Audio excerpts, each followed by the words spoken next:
Welcome to the Management Functions and Organizational Processes lesson on decision making. By the end of the video, you will learn about 3 phases in decision-making process, types of managerial decisions, decision-making under different states of nature and models of decision-making process. You will also learn about techniques used in different steps of decision-making, individual versus group decision-making and overcoming barriers to effective decision-making. Decision-making is both an art and a science, involving selecting the best course of action from several alternatives to achieve a desired goal. This process isn't as straightforward as it seems. It unfolds in 3 distinct stages. First, in the past, where issues first arise, and the groundwork for decisions is laid through the accumulation of information. Then, in the present, where we sift through alternatives and make our choice. Lastly, in the future, where we see the results of our decisions and assess their impact. This linear progression helps us understand the cyclical nature of decision-making and its impact over time. Herbert Simon, a Nobel laureate known for his groundbreaking work in decision theory, introduces us to the first stage, the intelligence activity. In this initial phase, akin to gathering intelligence in military operations, we scan the environment to recognize problems and search for their root causes. It's about being alert, observant, and analytical, piecing together information to fully understand the situation at hand. The second phase, design activity, is where creativity and strategic planning come into play.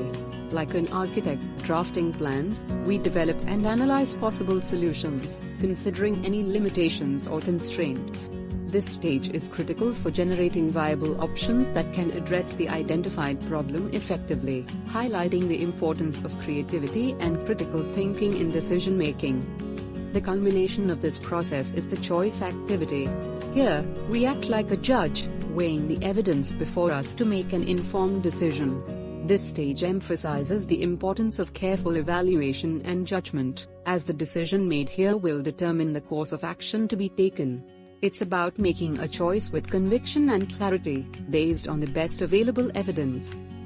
Henry Mintzberg, a renowned scholar in the field of management, provides another lens through which to view decision-making, breaking it down into identification, development, and selection phases. Initially, there's the identification phase, where we become aware of a problem or opportunity. This stage is crucial for setting the stage for effective decision-making, as recognizing the need for a decision is the first step towards addressing any issue. In the development phase, we explore the possibilities. This could involve looking into standard procedures that have worked in the past or crafting new, customized solutions. The key here is flexibility and innovation. As decision makers explore various avenues to solve the problem, often through trial and error, underscoring the dynamic and iterative nature of decision making. Finally, in the selection phase, the best solution is chosen. This decision can be made through judgment, analysis, or even bargaining in group settings. This phase highlights the diversity of decision-making processes, from intuitive judgment to logical analysis and negotiation, illustrating the multifaceted nature of making choices in organizational contexts. Now, let's delve into the types of managerial decisions you're likely to encounter. The distinction between personal and organizational decisions, first introduced by Chester Barnard, underscores the varied nature of decisions managers face. Personal decisions are those with a direct personal impact and are not easily delegated, whereas organizational decisions are made with the goal of furthering the organization's objectives and can often be passed down the hierarchy. Decisions are also categorized as basic or routine.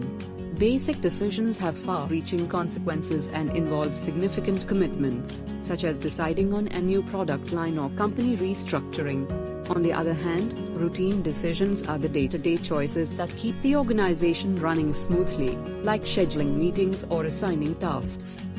This classification helps managers understand the scope and impact of their decisions, guiding them in prioritizing their focus and resources.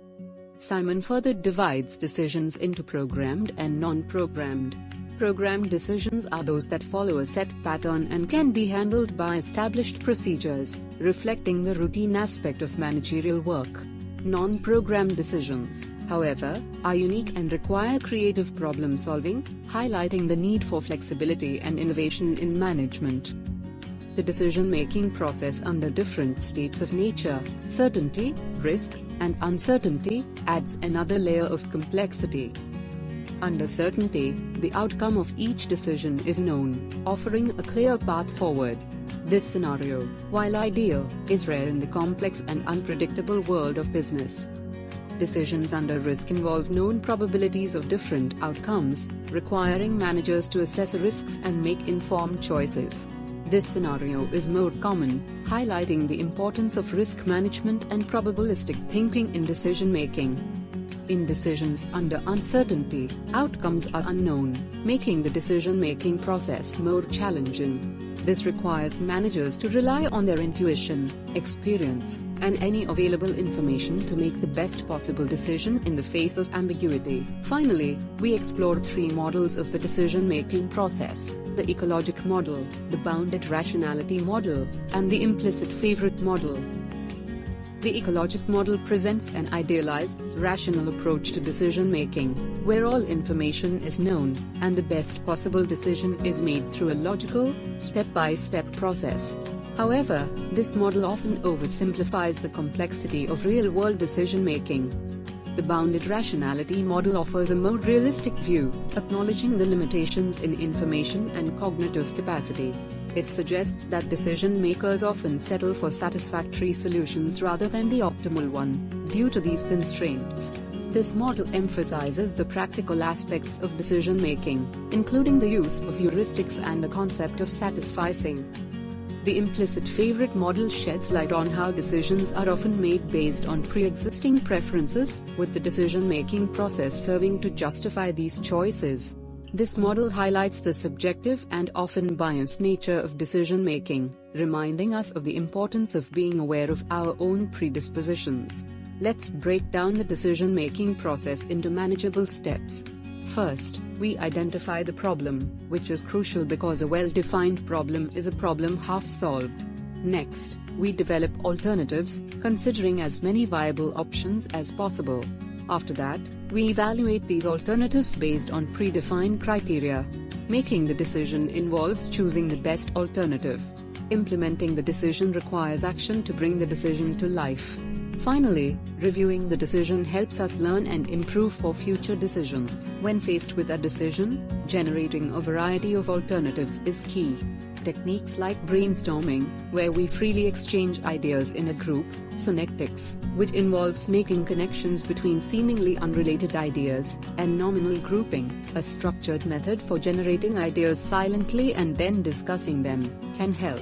Each of these methods encourages creativity and the exploration of new possibilities. Evaluating alternatives is all about weighing the pros and cons. It's a stage where we assess the feasibility, risks, and benefits of each option against our objectives. This step requires objectivity and often involves balancing different and sometimes conflicting considerations to arrive at the best possible decision. Once we've evaluated our options, it's time to select the best alternative and put our decision into action. This involves careful planning, resource allocation, and communication to ensure the decision is effectively implemented. Remember, even the best decision is of little value if it's not properly executed. Many decisions in organizations are made not by individuals but by groups. Group decision-making can leverage collective knowledge and foster greater acceptance of the decision. However, it also presents challenges such as the risk of groupthink, where the desire for harmony in the group can lead to poor decision outcomes. To mitigate this, encouraging open dialogue, critical evaluation, and considering diverse perspectives is essential. Several roadblocks can hinder effective decision-making, such as evaluating too early, confusing symptoms with problems, and overlooking innovative solutions. Being aware of these barriers and actively seeking to overcome them, by questioning assumptions and encouraging a thorough analysis, can enhance the quality of decisions made.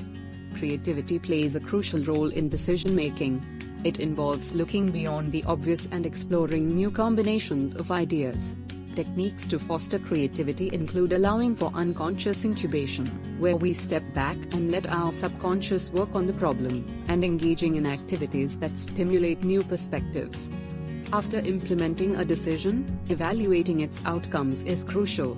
This review process allows us to assess the effectiveness of the decision and the accuracy of our assumptions. It's an opportunity for learning and improvement, ensuring better decisions in the future. Involving others in the decision-making process can enhance the quality and acceptance of the decision. Factors influencing the degree of participation include the importance of decision quality, the need for subordinate acceptance, and the urgency of the decision. Effective managers recognize when to involve others and to what extent. And with that, we wrap up this informative lesson. For additional information on this lesson, please look at the content below the video in the online course. To get a list of the important questions and their answers for this lesson, please refer to the guidebook by our publications provided to you with this course for free. It shows you a list of all the questions that have the highest chance of coming in your next exams based on research carried out on previous year question papers. All the best, and I'll see you in the next lesson.